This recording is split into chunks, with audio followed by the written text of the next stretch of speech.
to what the Global Compact is doing.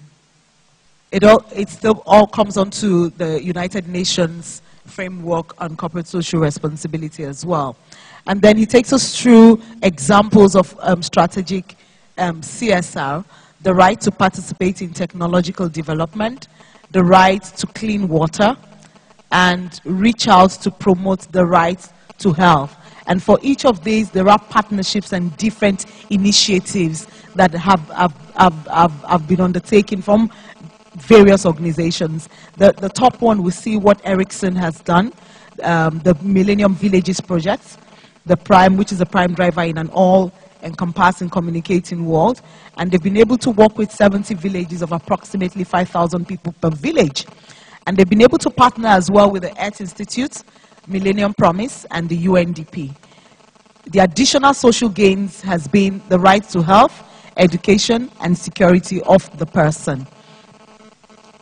Under the right to clean water, we've seen another initiative like partnership with which Coca-Cola company has done with the WWF to conserve critical freshwater basins. And I think locally as well, we also have what Chevron is doing with the National Conservation Fund. Improve the efficiency of the Coca-Cola system's water use and support more efficient water use in the company's agricultural supply chain. And then we have, I think this is a Danish company, where it's on the right to health. They've been able to partner with the Global Health Strategy, which has created a strategy for improved access to diabetes care.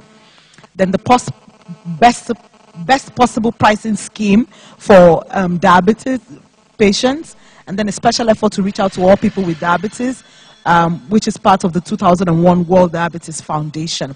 I think it still goes back also to what Mrs. George said when she was giving the presentation on Lagos State, the available opportunities and different strategies that organizations can look into in working with government. But at the same time, we also want to take note of the fact that the issue of the duplication that came up in the morning, where each and every organization wants to be doing different things, and doing, at the end of the day, it boils down to doing the same thing, building schools, as Rihanna said, building schools and building hospitals. Beyond that, the schools do not in any way change the lives of the people, neither do the hospitals change the lives of the people. So we want to look at much more innovative ways that actually reach out to touch the people within the communities that these organizations and businesses work. Some key challenges to public-private partnership. Corporations are not accustomed to work with governments.